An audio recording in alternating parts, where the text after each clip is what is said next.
অৱশ্যে ৰাজ্যৰ চৌদিশে এতিয়া ৰাসৰ উল্লাস আৰু ইতিমধ্যে দেখা গৈছে যে গাঁৱে গাঁৱে ইতিমধ্যে ৰাস মহোৎসৱৰ আয়োজন কৰিছে।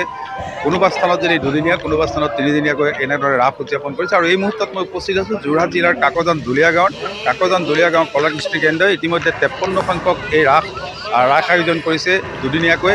আৰু আজি পুৱা দেখা গৈছে এই মুহূৰ্তত কাকজান কলাকৃষ্টি কেন্দ্ৰৰ উদ্যোগত এটা সাংস্কৃতিক শোভাযাত্ৰা ইতিমধ্যে এই পথে তেওঁলোকৰ গাঁৱৰ যি ৰাজপথ সেই ৰাজপথেদি উলিয়াইছে।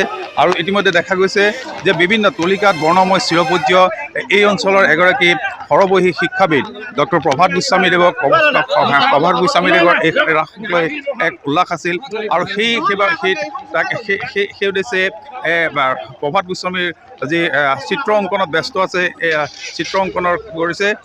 তেনেদৰে শ্ৰীকৃষ্ণৰ শিশুলীলাৰ কিয়দাংশ দধি মঠিব নোৱাৰে যশোদা, এই ধৰণৰ এটা ধাৰণা লোৱা হৈছে।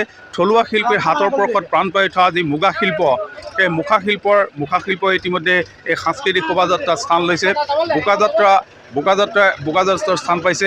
আৰু এনেদৰে দেখা গৈছে যে বৰ্ণময় সাংস্কৃতিক শোভাযাত্ৰা এই ৰাজপথেদি ওলাইছে। আৰু মই যদি সম্ভৱ হয় মোৰ সহযোগী দেখুৱাইছে সামগ্ৰিক দৃশ্য। তেনেদৰে দেখা গৈছে যে সাংস্কৃতিক শোভাযাত্ৰাত স্থান পাইছে ভোগৰ উৎসৱ ভোগালীৰ। আৰু এনেদৰে দেখা গৈছে যে যি আমাৰ এই অঞ্চলৰ যি অসমৰ যি চহকী ঐতিহ্য, বিভিন্ন জাকৈ খালৈকে ধৰি যি মাছমৰীয়াৰ দৃশ্য, এই সকলোবোৰ দৃশ্য আচলতে সন্নিৱিষ্ট কৰিছে এই সাংস্কৃতিক শোভাযাত্ৰাত। এই সাংস্কৃতিক শোভাযাত্ৰাত মই পোনে পোনে এই সাংস্কৃতিক শোভাযাত্ৰাৰ যি পৰিকল্পনা বা ৰাস উদযাপন সমিতিৰ যি মই উদ্যোক্তাৰ কাষলৈ যাব বিচাৰোঁ। কেনেকুৱা এটা সাংস্কৃতিক শোভাযাত্ৰা দেখা গৈছে যে অসমৰ যি লোক সংস্কৃতি সকলোবোৰ ইয়াত প্ৰতিফলিত কৰাৰ প্ৰয়াস কৰিছে। ধন্যবাদ। মোৰ কণ্ঠ অলপ স্বৰভংগ হৈ আছে। আপোনালোকে দেখিছেই যে ঐতিহ্যমণ্ডিত কাকজান দুলীয়া গাঁৱৰ এইবাৰ 53 সংখ্যক ৰাস মহোৎসৱ। আৰু ইয়াৰ লগত সংগতি ৰাখি গাঁওখনৰ সমূহ কলা কৃষ্টি সংস্কৃতি পৰম্পৰাক আমি প্ৰতিফলিত কৰাৰ মনসেৰে এটা বৰ্ণিল আৰু বৰ্ণাঢ্য শোভাযাত্ৰাৰ আয়োজন কৰিছোঁ।